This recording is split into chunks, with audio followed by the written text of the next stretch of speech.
अस्सलाम वालेकुम, welcome back to another video. तो आज जो वीडियो है ये बिल्कुल अपने जो पीछे हमने प्रॉफिट सीरीज़ स्टार्ट की थी इससे टोटल डिफरेंट है। प्रॉफिट सीरीज़ को यहाँ पे डिसकंटिन्यू करते हैं।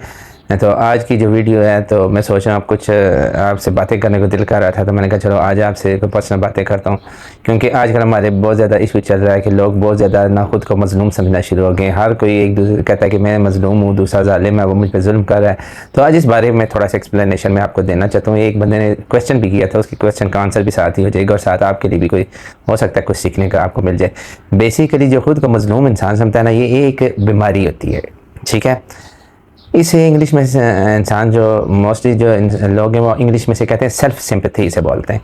तो ये जब इंसान की अपनी याद से बाहर निकलती है ना, तो इंसान के जहन को ना बिल्कुल बेकार करती है। ये इंसान को तब होती है जब इंसान कन्फ्यूजन का स्टार होता है, शिकार हो जाता है। क्योंकि कन्फ्यूजन जब भी आपको होगी आप हमेशा जो है ना ये खुद को मज़लूम समझेंगे। क्योंकि कन्फ्यूजन के जब आपकी होगी तो आपको लाजमी से आपका माइंड जो पहले से ही नवेम और वसवसों में जो है ना वो गिरा होगा, तो जिसकी वजह से कन्फ्यूजन लाजमी से पैदा होती है। तो इंसान क्या होता है इसके बाद जब मज़ीद ये जब बढ़ जाती है तो इंसान स्प्लिट पर्सनैलिटी डिसऑर्डर का शिकार हो जाता है। आपने बहुत सारे लोगों से, मेरे उस्ताद भी अक्सर इस पर बात करते रहते हैं कि इंसान स्प्लिट पर्सनैलिटी का डिसऑर्डर हो जाता है। वो उसका स्टार्टिंग में यही कुछ होता है जो मैं आपको बता रहा हूँ। वो खुद को मज़लूम समझता है, वहम और वसवसे से बहुत ज़्यादा आते हैं जिसकी वजह से खुद को मज़लूम समझता है और बाद में उसके जो ना स्प्लिट पर्सनैलिटी डिसऑर्डर का शिकार हो जाता है। वो समझता है कि वो बहुत ज़्यादा मज़लूम इंसान है, हालांकि अगर वो खुद अपने अंदर झांक के देखे तो उसे पता चलेगा कि वो बहुत ज़्यादा जालिम और बहुत इस तरह का यानी कि गुस्से वाला और बहुत जालिम किस्म का इंसान है। तो स्प्लिट जो पर्सनैलिटी ऑर्डर लोग होते हैं ये समझते हैं कि दिल के बहुत अच्छे हैं, किसी का दिल नहीं दुखाते, इबादत बहुत ज़्यादा करते हैं, नमाज़ों में बहुत ज़्यादा आते हैं। लेकिन क्या करते हैं, घर में सबका जीना आराम किया था है। अगर बीवी है तो बच्चों की शोर की सख्ती आई होती है, अगर शोर है तो उसका बीवी बच्चों की सख्ती आई होती है। तो क्या होता है इससे बहुत ज़्यादा और भी इस तरह की बहुत सारी मिसालें हैं, ठीक है। ये इंसान जो ऐसे लोग होते हैं ना खुद को मज़लूम समझते होते हैं, हालांकि बड़े बदमाश और बड़े इस तरह के जालिम से लोग होते हैं। तो इनको एंजाइटी, पैनिक डिसऑर्डर, डिप्रेशन या कोई नुकसान नहीं होता इनसे। ये तो वो मायूस हो जाते हैं, खुद को यानी कि अपनी ज़िंदगी से मायूस हो जाते हैं और इनको मौक़ात जो होते हैं इनको अपनी समझ में नहीं आते। क्योंकि वो खुद पे तो करते नहीं है कि हमारा मसला है या किसी और का मसला है या ये किसी हादसे की वजह से आई है, ये बीमारी है। तो इंसान क्या होता है कि फिर इसकी एक नौसत उस पर तारी हो जाती है। वो क्या करता है, वो कहता है ना मेरा दोस्त समझते हैं मुझे, ना मेरे बीवी बच्चे मुझे समझते हैं, ना माँ बाप समझते हैं, ना मौलवी, ना बाबे, कोई हमें नहीं समझ सकता।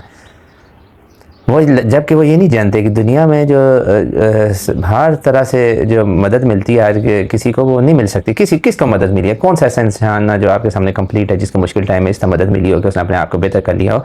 हालांकि ऐसा कुछ नहीं होता, ठीक है। आपको क्या करना पड़ता है, आपको हमेशा खुद को पेन देनी पड़ती है, खुद पे तकलीफ़ें बर्दाश्त करनी पड़ती है और स्ट्रगल करनी पड़ती है। और कभी खुद को मजलूम नहीं समझना होता, खुद को इस मजलूमियत से बाहर लाएँ, ठीक है। देखिए बात यह है कि आप अपनी इज़्ज़त को ना गंवाएं, अपने बच्चों को ना गंवाएं, आप अपनी इज़्ज़त पे कोई समझौता ना करें। बाकी सब चीज़ें अगर आपकी जाती हैं तो जानने दें। बात यह है कि ये चीज़ें इंसान के इस्तेमाल के लिए होती है। अल्लाह ताला ने ये जो नेमतें आपको दी होती हैं ये छोटी छोटी आगे पीछे होती हैं, आमतौर पर बैठ जाते हैं सांप की तरह।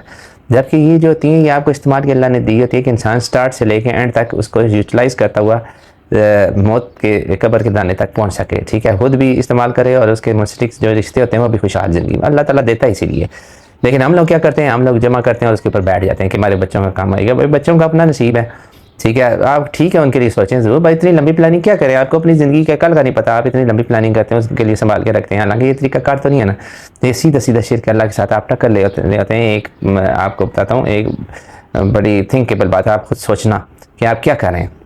तो क्या होता है कि बाहर मुल्कों में चले जाएं, आप इंग्लैंड चले जाएं, अमेरिका चले जाएं, स्पेन चले जाएं, जर्मनी चले जाएं, वहाँ पे आपको बहुत सारी NGOs मिल जाएंगी, वहाँ पे वो पता लॉन्सेस वगैरह देते हैं, वहाँ पे बंदे को निज़ाम चलता रहता है। लेकिन जो वहाँ पे भी लोग, ज़ाहिर सी बात है, जब उनका चल रहा होता है क्या वो ज़हनी बीमारियों का शिकार नहीं हुए होते, क्या वो डिप्रेशन में नहीं होते, क्या वो एंजाइटी का शिकार नहीं हुए थे, क्या वो ये सब कुछ अपने घर वालों के साथ नहीं कर रहे होते हैं, सब के लिए वो फसाद नहीं क्रिएट करते और ख़ुद को मजलूम समझते हैं, होता है। लेकिन क्या होता है, सिर्फ उनको खाने पीने को मिले, इसके बावजूद वो करते हैं। कभी आप जाके उनको देखें तो आपको पता चलेगा वो करते हैं। क्योंकि ये एक बेसिकली आपका जो है ना माइंड सेट है, ये जो नफ्स होता है ना ये आपको बहुत तरीके से जलील करवाता है और ये भी एक जलालत की किस्म होती है। तो अगर आप खुद को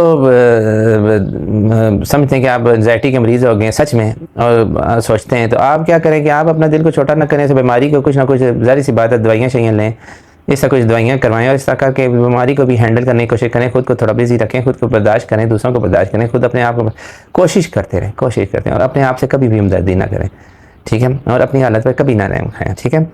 तो अल्लाह ताला भी पता है आपको, वो कहता है कि मैं भी जो है ना, सीधी सी बात है, इंसानों को जो भी आजमाइश वो देता है उसमें से गुजारता ज़रूर है, और अगर अल्लाह की मदद तलब की जाए तो अल्लाह ताला उसको ठंडा भी करता है, अल्लाह ताला आग को ठंडा कर देता है, तो ये तो फिर भी अच्छा। बात ये होती है साथ ही जो है ना, आपकी जो बीमारी होती है बेसिकली उसके या तो दो रास्ते होते हैं, ठीक है, या उसका पॉजिटिव रास्ता है कि आप उसकी दवाई लें, ठीक है, उसके ट्रीट करवाएं और ख़ुद उसको लेके साथ चलें और ख़ुद को मोटिवेट करते रहें, खुद को गिरने ना दें, ना अपनी नज़रों में ना दूसरों की नज़रों में, ठीक है।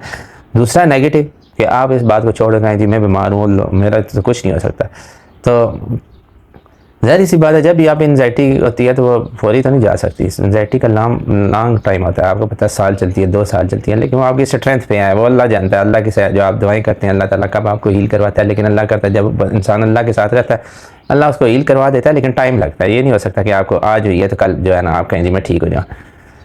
बात ये होती है कि इस पूरे निज़ाम में जब आप गुजर रहे होते हैं तो आपको चाहिए आप सब्र शुक्र करें, ठीक है, तहम्मुल का मुज़ाहरा करें, आप ख़ुद को इस तरह लेके चलें कि जिस तरह प्रॉपर उस पर तहकीक करें, उसको देखें। आजकल बहुत ज़्यादा यूट्यूब आ गया, बहुत सारे प्लेटफॉर्म्स ऐसे हैं जो आपको बेशुमार वीडियोस देते हैं इसके बारे में, आपने इसको कैसे हैंडल करना है। आप ताकि ये भी पता लगवा सकते हैं कि आपकी एंजाइटी, डिप्रेशन और जो पैनिक अटैक्स हैं ये इनकी लेवल कौन से लेवल पे आप खड़े हुए हैं। तो आप कोशिश करें कि इसको खुद से हील करें, एक्सरसाइज करें, वर्जिश करें और स्पेशली अल्लाह का जिक्र करें, नमाज़ पढ़ें, ये मेन चीज़ें। तो ख़ुद को बेहतर करें और अपनी खूबियों को तलाश करें, ना कि अपनी खामियों को। कुछ लोग होते हैं अपनी इतनी अच्छी अच्छी उनमें खूबियाँ आती हैं, वो उनको छोड़ के क्या करते हैं अपनी खामियों को, मेरे में ये आदत है, मैं इस तरह हूँ, वो इससे करो ना दो ना डाला होता है। और कुछ की खूबियाँ आती हैं वो अपने आप को, वो एक ही दुनिया में मगन होते हैं और ख़ुद को वो बहुत बड़ा अफजल समझ रहे होते हैं। इसलिए आपसे ये गुजारिश है कि आप कम से कम जो है अपने आप पे रहम खाएँ और अपने घर वालों पे रहम खाएँ, आप सब पे रहम खाएँ, आप खुद पे तवज्जो दें, खुद से कोशिश करें हील करने की। ठीक है बीमारी होती है, वो ज़ाहिर सी बात है बीमारी भी होती है, अगर बीमारी होगी आप खुद को अपने अंदर देखें तो सही ना, कभी अकेले में बैठे खुद के साथ बात करें कि आप खुद क्या हैं असल में आपका अंदर क्या है, आप अपने अंदर के जाके बाहर को छोड़ दें, आप किसी से क्या रवैया रखते हैं, किसी से क्या रखते हैं, किसी से क्या, वो उसको छोड़ दें, आप अपने अंदर देखें आप खुद क्या हैं। आपको अपनी बीमारी की स्टेज अपना आप सामने नजर आएगा कि आप कौन है। जब आपको ये पता चलेगा आप कौन है, आपने खुद को पहचान लिया ना, तो ये जो ख़ास तौर पर एंजाइटी और डिप्रेशन लेवल्स हैं वैसे ही कम हो जाते हैं, क्योंकि आप जब रियलिटी को फेस करते हैं तो आप उसके मुताबिक सोचते भी हैं, उसको ख़त्म करने के लिए कुछ इक़दाम भी उठाते हैं। तो दवाइयों के साथ दुआओं की बहुत ज़्यादा ज़रूरत होती है, दुआ किया करें। और ख़ास तौर पे मेरे तमाम बहन भाइयों से गुजारिश है कि ख़ुद को मज़लूम मत समझें। आप मज़लूम नहीं है, आपने खुद को बनाया हुआ है, मुझे वसवसे हैं आपके दिमागों के वहम में जिन्होंने आपको घेर लिया है, और आप एंजाइटी और डिप्रेशन के उन लेवलों में चले गए कि जहाँ से आप समझते हैं कि आप बहुत ज़्यादा, आप इनसे प्लीज़ निकलें और कोशिश करें कि ख़ुद को एक बेहतर ज़िंदगी की तरफ गामज़न करें और ख़ुद को मोटिवेट किया करें और ख़ुद को यानी कि निखारें आप दिन ब दिन उसमें ना, ख़ुद को पॉजिटिविटी की तरफ लेके जाएँ। तो आप पॉजिटिव सोचेंगे इंशाल्लाह पॉजिटिव होगा। ये आज स्पेशल मैसेज था मेरा उन लोगों के लिए, एक मैसेज मुझे असल में एक इनबॉक्स में किसी बंदे ने भी कहा था इस मौजू पे बात करने के लिए, तो इसी वजह से मैं बात कर रहा हूँ। अल्लाह ताला आप सब की ज़हनी और जिस्मानी और रूहानी बीमारियों को दूर फरमाए। अगर दुआ में अपनी मुझे भी याद रखा करें जब भी आप दुआ करें। तो अगर आज की वीडियो आपको अच्छी लगी हो तो लाइक एंड शेयर करें, चैनल को लाजमी से सब्सक्राइब करते। मिलते हैं नेक्स्ट वीडियो में जी, अल्लाह हाफिज़।